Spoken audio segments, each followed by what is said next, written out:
नमस्कार दोस्तों, आइए जानते हैं तत्व विवेचन एवं कपिल जी द्वारा मोक्षोपाय का वर्णन।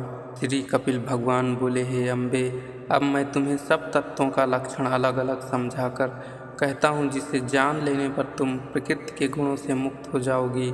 देखो, परमात्मा का कोई आदि और अंत नहीं है। वह सब गुणों से रहित एवं प्रकृति से परे है।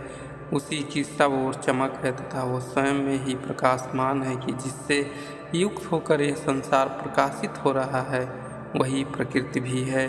इस प्रकार इसके दो रूप हैं, पहला आवरण, दूसरा विक्षेप। आवरण अविद्या है, विक्षेप ईश्वर की माया है। इसी प्रकार यह पुरुष भी जीव तथा ईश्वर भेद से दो प्रकार का है। प्रकृति के साथ जन्म लेने के कारण जीव, और जो प्रकृति को अपने वश में कर संसार की सृष्टि करता है, वही ईश्वर है। प्रकृति का वशवर्ती अपने को कर्ता मानता है, किंतु जो वर्तमान के अभिमान से रहित वह ईश्वर है और वह सुख दुख के परे है। देवहूति जी ने पूछा, हे पुरुषोत्तम, प्रकृति क्या है और पुरुष क्या है? ये जो समस्त स्थूल और सूक्ष्म दिखाई पड़ रहा है, इसे किस प्रकृति और किस पुरुष ने बनाया है तथा 24 तत्वों वाला ब्रह्मा क्या है?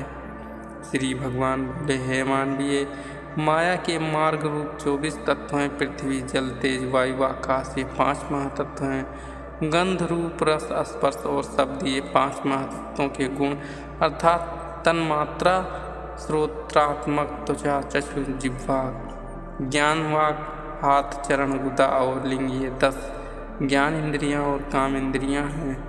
मन, बुद्धि, अहंकार और चित्त से अंतःकरण अर्थात भीतर की इंद्रियां। हे माता, ये 24 तत्व मिलकर ही सगुण ब्रह्मा कहलाते हैं। प्रकृति के गुणों में मोक्ष उत्पन्न होने पर काल स्वरूप परमात्मा उसी प्रकृति में अपना तत्व स्थापित करता है। तब उसी प्रकृति से परम तेज युक्त महातत्व उत्पन्न हुआ, जिसका दूसरा नाम चित्त है। जब इसमें विकार उत्पन्न हुआ, तब वह अहंकार हो गया, जिसके वैकारिक तेजस और तामस 3 भेद हैं। अहंकार से मन, इंद्रियां और पृथ्वी आदि तत्व उत्पन्न हुए। परमात्मा इन तत्वों में प्रवेश कर गया, तब ये तत्व एक अचेतन अंडे के रूप में हो गए, जिसके विराट पुरुष की उत्पत्ति हुई। तब सबसे पहले उस विराट पुरुष के मुख प्रकट हुआ, जिससे वाक कर्म सहित उसके अधिष्ठाता अग्नि उत्पन्न हुए। फिर 2 छिद्रों वाली नासिका उत्पन्न हुई, जिसके प्राणवायु सहित ज्ञान इंद्रियां उत्पन्न हुई और ज्ञान से प्राणवायु का संचार हुआ। फिर चक्षु गोलात्मक हुआ और फिर कर्ण छिद्र प्रकट हुआ, जिसमें स्रोत शक्ति का प्रकाश हुआ। फिर विराट शरीर में तत्वक का आविर्भाव हुआ और उसमें केश, रोम आदि उत्पन्न हुए, जिससे औषधि आदि प्रकट हुई। फिर उस विराट पुरुष के शिशन इंद्रियां प्रकट हुई, जिसमें रज शक्ति का समावेश हुआ। और फिर उस विराट पुरुष की गुदा प्रकट हुआ, जिसमें अपान नामक वायु, और उस वायु में काल का सत्रिवेश हुआ। जब इस प्रकार उस विराट पुरुष के सब इंद्रियां प्रकट हुई, तब उनमें से उन लोक अधिष्ठाता देवताओं का वास हुआ। जब इन सब देवताओं ने अलग अलग तथा मिलकर भी उस विराट पुरुष को उठाना चाहा और वह न उठा सका, तब क्षेत्रज आत्मा चित्त द्वारा उसके हृदय में प्रविष्ट हुआ और उसने सब विराट पुरुष को उठाया।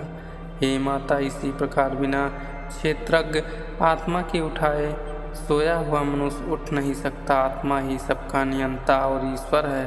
अतः मनुष्य को चाहिए कि वह अपनी बुद्धि से भक्ति, वैराग्य और ज्ञान से योग युक्त होकर आत्मा से परमात्मा को प्राप्त करे। श्री भगवान बोले, हे मानवी, सब दुखों का मूल अहंकार इसे त्याग कर जो सब गुणों से परे अर्थात कर्तापन के भाव से मुक्त रहता है, जानो सब कुछ करता है, वह भी मुक्त ही है। कर्तापन का द्वेष ही तो देवता से लेकर पशु पक्षी और मनुष्यों तक योनियों में फंसता है। अन्यथा ज्ञान से देखने पर संसार कुछ नहीं है। जैसे स्वप्न में अनर्थ की प्राप्ति नहीं छूटती, वैसे ही विषयों के चिंतन से आवागमन नहीं छूटता। इससे मनुष्य को चाहिए कि वह विषयों से शीघ्र वैराग्य करे और भक्ति योग से युक्त होकर अपने पूर्णतया वश में कर लेवे। यमादिक योग के अष्टांगों का पालन करे, सत्संग और ईश निरूपण करे, सब में समान दृष्टि रखे, किसी से शत्रुता मित्रता न करे, ब्रह्मचर्य पालन करे और मौन रहे, स्वयं प्राप्त वस्तु मात्र से ही संतुष्ट रह थोड़ा भोजन करे, एकांतवास, शांति, दया और मोक्ष के प्रेमियों से ही मित्रता रखे।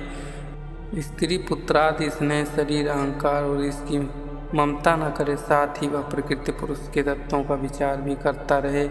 वही ज्ञान युक्त योगी जागृत, स्वप्न, सुषुप्ति तीनों अवस्थाओं को पार करता है और वही शुद्ध आत्मा को जानकर आत्मदर्शी होता है। ऐसे आत्मदर्शी और तत्वज्ञानी पुरुष की प्रकृति कुछ नहीं कर सकती। वह अपने एकमात्र वैराग्य से ब्रह्मलोक तक डंका बजा लेता है।